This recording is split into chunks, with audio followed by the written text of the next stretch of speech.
Tume pia imepata fursa ya kuhojiana moja kwa moja na waganga na madaktari bingwa 80 wa sekta ya umma na binafsi katika mikoa 11 iliyotembelewa na tume, sambamba na picha mnato na mjongeo zilizothibitika kuwa na ukweli. Tathmini ya tume ni kwa jumla ya vifo vilivyotokana na ghasia za uchaguzi mkuu ni 518, ambao wanaume ni 490 sawa na 94.6, na wanawake ni 28 sawa na 5.4. Wingi kati ya vifo hivyo vilikuwa sio vya kawaida, yani unnatural. Vifo vya kawaida sio kisheria, vifo sio halali, sio unlawful. Kifo unlawful ni mahakama peke yake ndio kinakibaini, lakini kwa upimaji na sheria ya uchunguzi wa vifo inatambua vifo ambavyo sio vya kawaida, unnatural, na sheria nchi nyingi ni hivyo hivyo. Kuna vifo vya kawaida, uzee, vifo unnatural sio vya kawaida, ndio vilivyobainika hivyo. Mkoa wa Dar es Salaam ulikuwa na vifo vingi zaidi, ikiwa ni zaidi ya vifo 182, kifuatia na Mwanza 90, Mbeya 80 na Arusha 53. Kati ya vifo hivyo 818, 21 vilikuwa vifo vya watoto. Katika kundi hilo 15 walikuwa watoto wenye umri kati ya miaka 15 na 17, 4 walikuwa umri kati ya miaka 7 na 10, na 2 umri chini ya miaka 5. Vifo 205 sawa na 96.7 vilikuwa vya raia, civilians, na vifo 16 sawa na 3.1 vilikuwa maafisa na askari wa vyombo vya ulinzi na usalama. Kati ya watu 518 waliofariki, 373 walifikishwa hospitali wakiwa wamefariki, na majeruhi 121 walifariki wakati wanapata matibabu kwenye hospitali, na maiti 24 bado hazina taarifa kamili. Kati ya maiti 518, maiti 480 sawa na 92.7 zilitambuliwa na kuchukuliwa na familia zao. Mheshimiwa Rais, kwenye uchunguzi wa maiti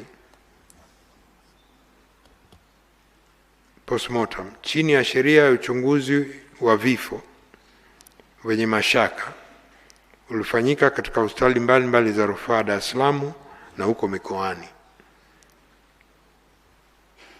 Uchunguzi huo zilifanyika dhidi ya maiti 260. Maiti nyingine hazikufanya uchunguzi kwa kukosekana kwa ridhaa za ndugu na familia, ambao walitaka kuchukua maiti za ndugu zao kwa haraka ili wakazike.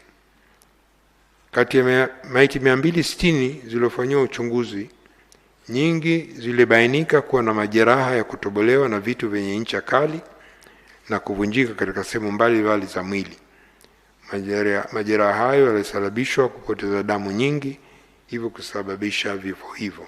Nyingine aidha, kuna maiti 21 hazikuonyesha aina yote ya majeraha, na maiti 6 zilikuwa na majeraha ya moto. Maiti ambazo hazikuchukuliwa na ndugu. Maiti 485 katika maiti 118 zilitambuliwa na kuchukuliwa na ndugu zao kutoka vituo vya afya kwa ajili ya mazishi, lakini maiti 6 tu ambazo hazikutambuliwa na hazikuchukuliwa. Kati ya hizo maiti 6 zimezikwa kwa mujibu wa kanuni za utupaji wa taka na mabaki ya miili ya binadamu na mamlaka za serikali za mitaa, ambao ndio utaratibu, ndio sheria nchini. Kuna maiti 3 tu ambazo bado zipo lakini zimefanyiwa uchambuzi wa kinasaba. Hizo ziko bado mkoa wa Dar es Salaam, bado mpaka leo ziko hospitali ya Muhimbili. Uchunguzi wa vinasaba pia ulifanyika kwa maiti 274 kwa lengo la kuchukua taarifa za kutambua maiti kwa usahihi. Taarifa hizi za kiuchunguzi zitasaidia sana kutambua ndugu na marehemu kwa ushahidi pale ambapo utahitajika. Tume pia ilifanya tathmini zaidi kuhusu uchunguzi uliofanya awali na madaktari waliothibitisha kifo kwenye hospitali mbalimbali. Kwa hiyo tume ilimwagiza mtaalamu na daktari bingwa wa patholojia kufanya uchambuzi wa taarifa za maiti, hizo postmortem reports, ili kubaini sababu halisi na namna vifo hivyo vilivyotokea na maeneo ya mwili yaliyoathiriwa. Katika kutekeleza agizo hizo, takriban taarifa za uchunguzi za maiti 216 zilifanywa uchambuzi wa kina.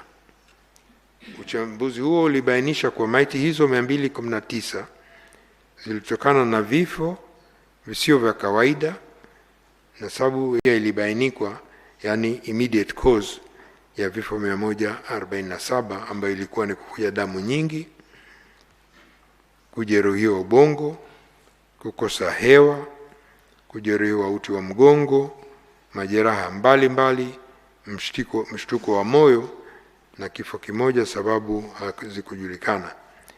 Vile vile sababu ya halisi ya vifo, yani underlying causes au antecedent causes, vifo vingi vilitokana katika idadi hiyo kupigwa risasi, ambayo ni vifo 197 sawa na 90%, na vifo 22 sawa na 10% havikuhusiana na matumizi ya silaha za moto. Taarifa ya uchambuzi wa wataalamu inabainisha kwa maiti 166 zilikuwa na majeraha ya sehemu ya mkono na miguu, na maiti 36 zilikuwa na majeraha sehemu ya kifua na tumbo, na maiti 12 zilikuwa majeraha sehemu ya kichwa na shingo.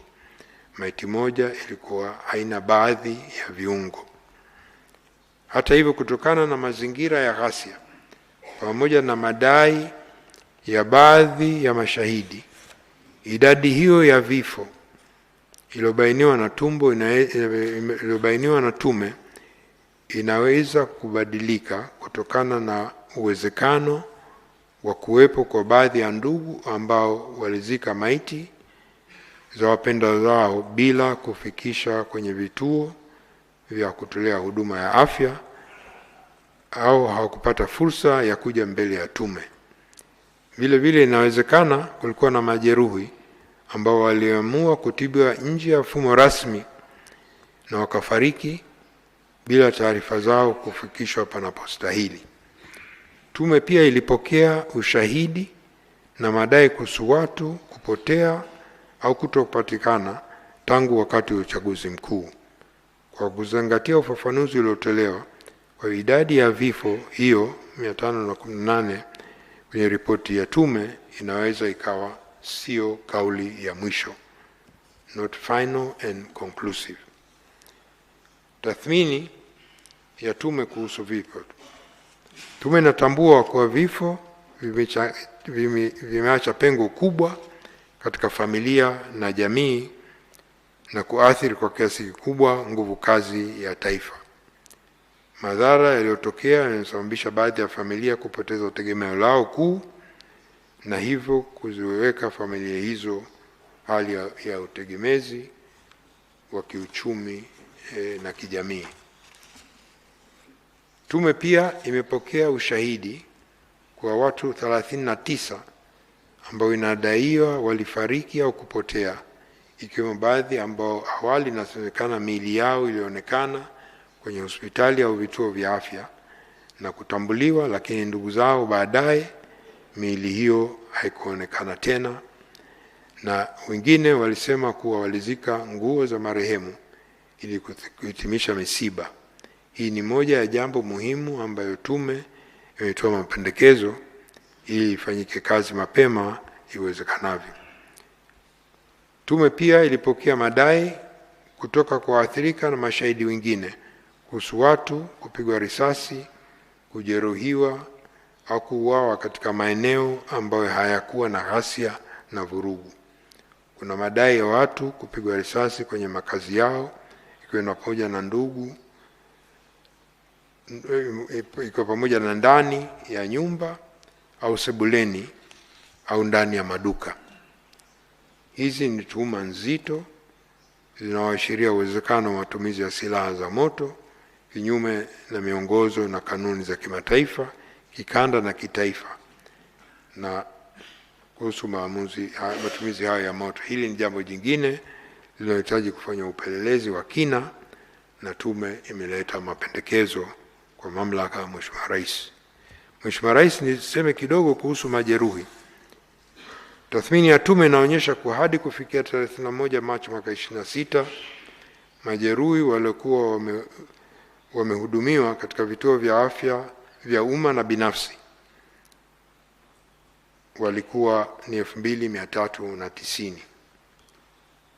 Kati yao raia civilian walikuwa 2270, 95%, na maafisa na askari wa vyombo vya ulinzi na usalama 120, sawa na 5%. Kuna uwezekano kwa baadhi ya majeruhi hawamo katika idadi hiyo kwa sababu mbalimbali, kwa pamoja na uwezekano wa baadhi ya majeruhi kuendelea kupata matibabu nje ya vituo rasmi vya kutolea huduma za afya na wengine kukimbia nchi jirani, hususan kwa mikoa ya mipakani ya Mbeya, Songwe, Arusha na Mara kwa hofu za kukamatwa. Majeruhi waliopata majeraha makubwa walikuwa 219, sawa na 9.2% ya majeruhi wote. Kati yao majeruhi 197 walikuwa na majeraha yanayotokana na risasi na 22 hayakuwa na risasi. Wengi wa majeruhi katika kundi hilo walazimika kulazwa hospitali ili kupata huduma za matibabu. Aidha, majeruhi 2171 walipata majeraha madogo ambayo walipata huduma na kuruhusiwa.